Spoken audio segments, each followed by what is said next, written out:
እንደምታውቁት ታሪኩ በዋናነት በእኛ ደረጃ በእኛ ኮንቴክስት ነው የሚባለው። ዛሬ የምናየው አንድ ነገር ነው፣ የቅድስት እሌኒ ሚና ማለት ነው። ቅድስት እሌኒ ባሏ አረማዊ ነበር። ከኔ ጋር ናችሁ?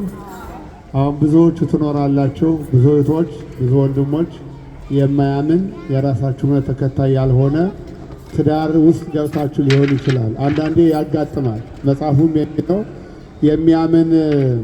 የማያምን ባል ቢኖራት ሚስት አብራው ትሁን፣ የማያምንም መልካምንም ሚስት ብትኖር ለጊዜው ትሁን እስከሚያምኑ ይላልና ትዳር ክቡር ነውና እግዚአብሔር ደግሞ በዛ ትዳር ውስጥ ምን እንደሚያመጣ አይታወቅም። እና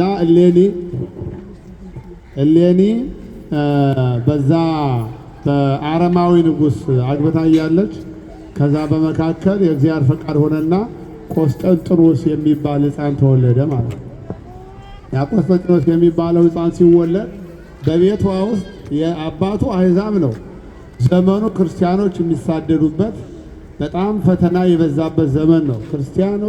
ክርስቲያን በመሆናቸው ብቻ ሃይማኖታቸው ስለሚጠላ አዲስም ስለሆነ እንደ ክህደት ይታይ ስለነበር በያገሩ በዛ ምክንያት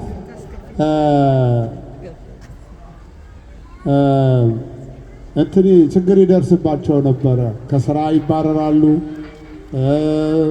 ንብረታቸው ይወረሳል፣ መብታቸው ይገፈፋል፣ እንደፈለጉ ይገረፋሉ፣ ይገደላሉ። ብዙ መከራ ደርሶባቸዋል። በኢራንም ሀገር በሮምም በሌላውም ሀገር በሙሉ ብዙ ፈተና ነበረባቸው እና በዛ ምክንያት ነው በዛ ሰዓት ነው እሌኒ የተወለደችው፣ ቆስጠንጢኖስም የተወለደው።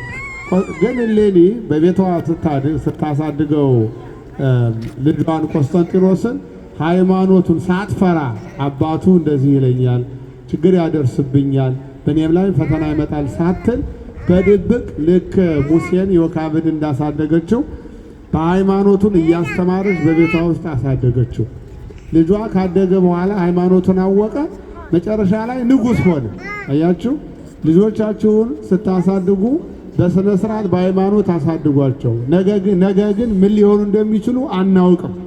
ወላጆች ያላችሁ ከትንሽ ቤተሰብ ይሁን ትልቅ እግዚአብሔር ብቻ ነው። ሰዎች እኛ የምንሰጠው ደረጃ ነው እንጂ ሁሉም ሰው በእግዚአብሔር ዘንድ እኩል ነው።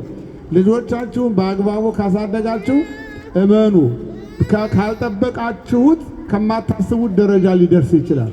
ከየትኛውም ቤተሰብ ቢሆን በስነ ስርዓት ካደገ የተባረከ ከሆነ እግዚአብሔር ትልቅ ቦታ ሊያደርሰው ይችላል።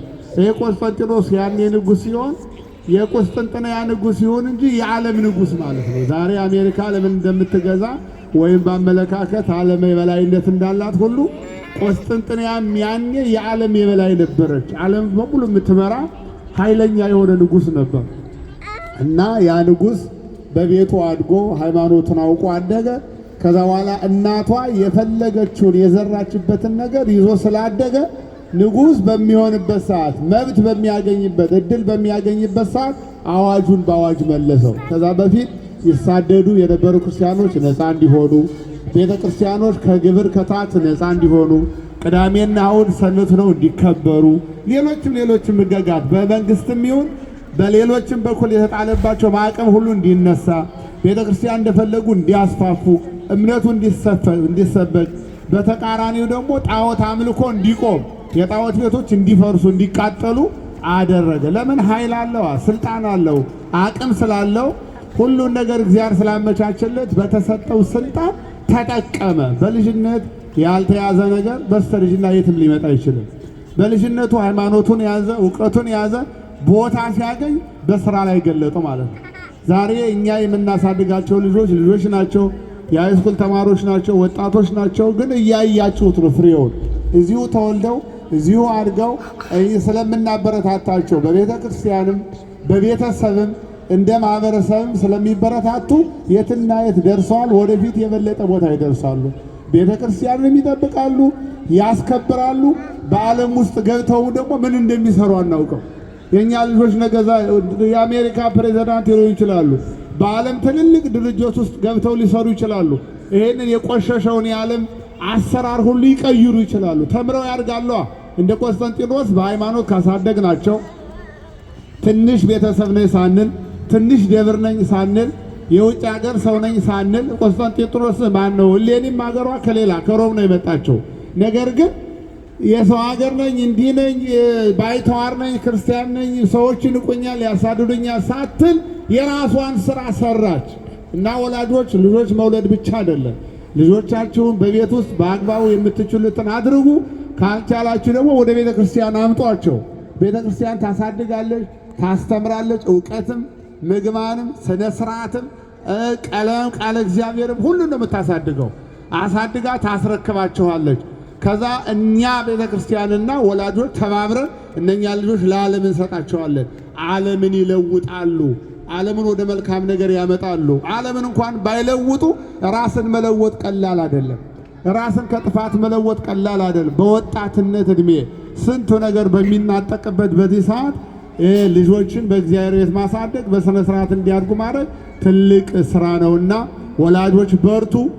ይህንን እንግዲህ ያው የምንሰማው ነገር በዓለም የሚተላለፍም ስለሆነ ጊዜውም ስለሆነ ይህን ቃል የምትሰሙ ሁላችሁ ትዳር የያዛችሁ ልጆች የወለዳችሁ ልጆቻችሁን ዝም ብላችሁ አትተዋቸው።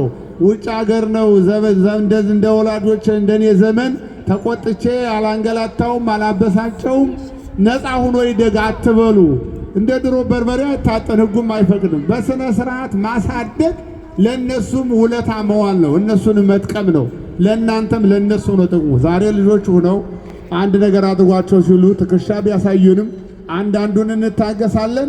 በዋናነት ግን ከቤት እንዳይወጡ ፍቅሩ እንዲኖራቸው የቤተ ክርስቲያን ፍቅር ሲኖራቸው ያድጋሉ። ከዛ የምንለውን ነገር በሙሉ ራሳቸው ይተውታል፣ ራሳቸው ይስተካከል። ዋናው ፍቅሩ እንዲያድርባቸው በቤቱ እንዲያድጉ ቤቴ ብለው እንዲናፍቁት ጓደኛ እንዲያፈሩ እህት ወንድም እንዲያፈሩ ይሄ ነው የቤተ ክርስቲያን ዓላማዋ። ለዓመቱ በሰላም ያድርሰን።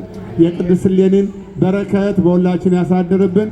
እናቶች አባቶች እንደሷ ኃይል እንድታገኙ እግዚአብሔር ይርዳችሁ። ልጆቻችሁን አሳድጎ ታላቅ እንደ ቆስጠንጢኖስ በሃይማኖትም በእውቀትም በኑሮ ሁሉ የተሳካ ልጆች ይሁኑላችሁ። ለዓመቱ በሰላም ያድርሰን፣ ይቆየን። ከዚህ በኋላ ኪዳን እናደርስና ካላችሁ